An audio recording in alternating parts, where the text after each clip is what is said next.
Médico pneumologista Cláudio Klein, redução de temperatura, doenças respiratórias, bronquiolite, companhia ilimitada. Né? Mais ou menos isso. Agora, para variar, ainda a gripe aviária. Doutor Cláudio, tudo bem? Bom dia.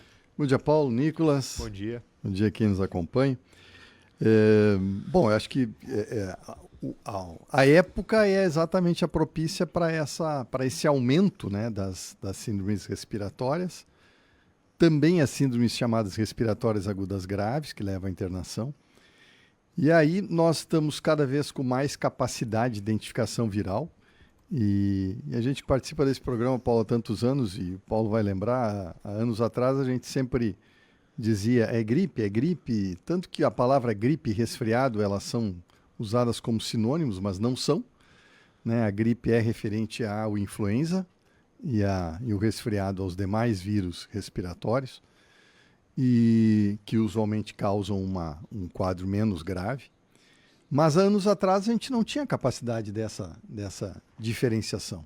E de uns anos para cá, especialmente impulsionados aí durante a pandemia, com a identificação da Covid, é que a gente foi aumentando essa capacidade de identificação e hoje a gente identifica já. Você vê, vai ali na farmácia, é influenza A, influenza B, é o Covid, né? Agora já estão saindo testes para o vírus sincicial respiratório, que é mais comum em crianças. Então a gente vai identificando melhor e podendo daí prever melhor como é que vai ser a evolução do quadro, porque ele costuma se repetir de pessoa para pessoa. E nós vínhamos observando, já desde o final de meados de abril em diante, que o influenza A, e é o H1N1, aquele que a gente já falou tantas vezes na última década, está de novo em alta no Brasil.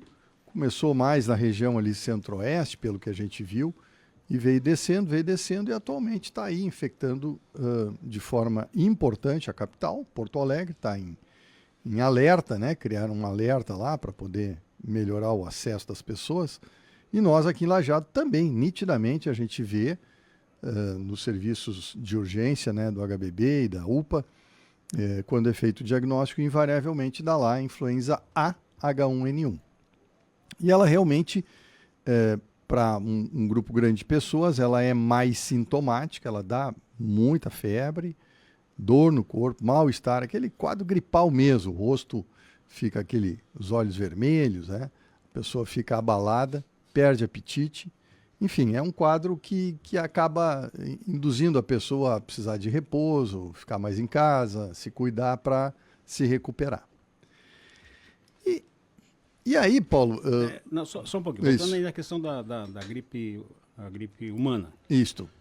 Um dos nossos clientes, patrocinadores e amigo pessoal, o Nica Nor da Obra, decidiu uma sugestão até interessante. Ele foi fazer a vacina e aí a atendente, quem estava fazendo a vacina, brincou com ele e tal.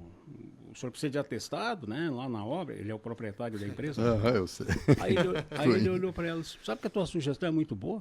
Se desse um atestado de 3 dias para quem faz a vacina, a pessoa viria fazer a vacina, nós não teríamos a baixa cobertura que está acontecendo, né? 1/3 apenas vacinado, e ainda teria esta possibilidade, fazendo a vacina, de evitar contaminação lá no ambiente de trabalho de outros colegas. Dar um atestado afastamento por gripe posteriormente. Não é ruim a ideia da moça e do Nica. Não, eu sou contra.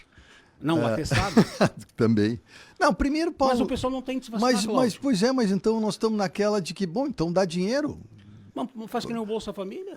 Mas sabe, aí o brasileiro está nessa. Eu tenho que te dar estímulo para a pessoa fazer as coisas. Não. Premiar o mínimo.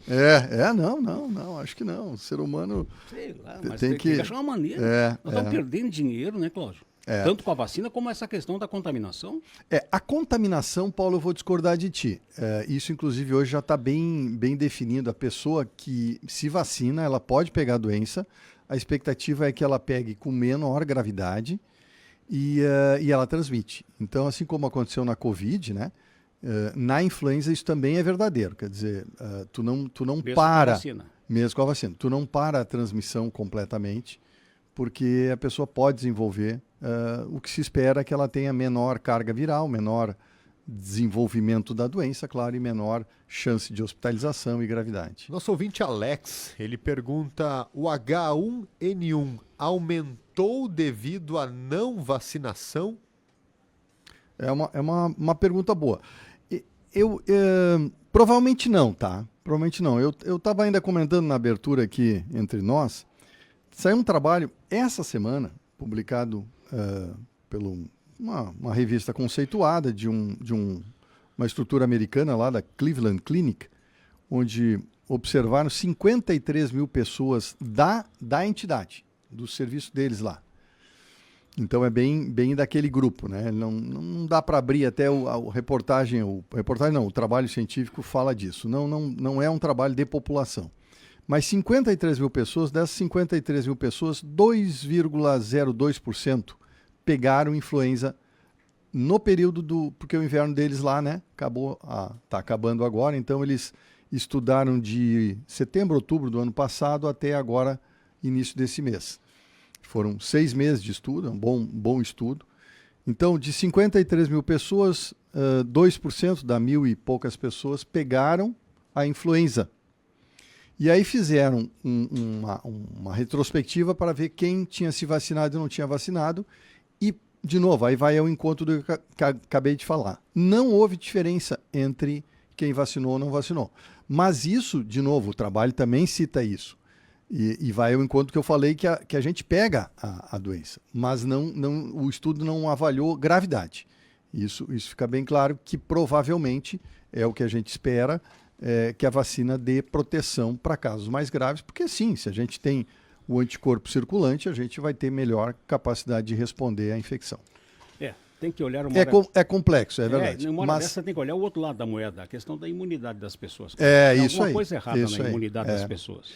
Mas, Paulo, eu queria ainda fazer nós falamos da gripe. Até como esclarecimento, essa segunda parte. Exato, exatamente. Paulo, eu não discordo nada, eu acho que sim, nós, como seres humanos aí, estamos negligenciando essa parte física aí, e o tipo de vida não é favorável, e os seres, assim, esses menores aí, estão se aproveitando disso. A gripe aviária, risco de contaminação para os humanos. Exato. É muito baixo, tá, Paulo? É muito baixo, mas tem até um levantamento desde 2003, estamos falando de 22 anos para cá, de cerca de menos de 1.000 casos no mundo de que houve contaminação de seres humanos, isso dados da Organização Mundial da Saúde. Mas não de aves para humanos. Não é pelo consumo, é pelo contato. Não, pelo contato. Tá. É pessoa que trabalha em granja, né? Que pode. Porque quem transmite também, isso é interessante, na ave também são as secreções. Basicamente secreções da via aérea superior e até nas fezes. Mas... E de pessoa para pessoa ela transmite? Então, não transmite. Tu diz assim, se um pegou na granja e ela não transmite. Existem receptores específicos para esse vírus que o ser humano não tem. Então ele não consegue nos contaminar de forma natural. Quando a exposição é mais, e aí de novo, vai acontecendo a história das mutações, seres humanos são diferentes uns dos outros, que acaba acontecendo. E aí que vem um alerta que eu achei interessante de um pesquisador, que ele cita o seguinte, mas nós estamos vivendo um momento em que nós temos, porque ela é um H1N1, ela é um influenza A. Ele é um H5N1, o da aviária, né? E o nosso é o H1N1. Mas essa pessoa debate que se uma pessoa está com H1N1, se contamina com H5N1, se isso não pode... Tudo em debate. Se isso não pode gerar uma mutação que torne esse H5N1 mais capaz de afetar o ser humano, e a partir daí a gente teria, então sim, aí um quadro agravado. Interessante o raciocínio e faz sentido, porque a engenharia genética aí dos seres vivos é mais ou menos assim que ela evolui. Que até porque houve uma evolução com contaminação de bovinos. Quer dizer, o bovino é um mamífero, a ave a galinha é uma ave. Isso aí, nos Estados Unidos, né, tem uma contaminação grande que foi para os bovinos, né? Essa mutação é perigosa. Leiteira. Cláudio, obrigado. Boa semana.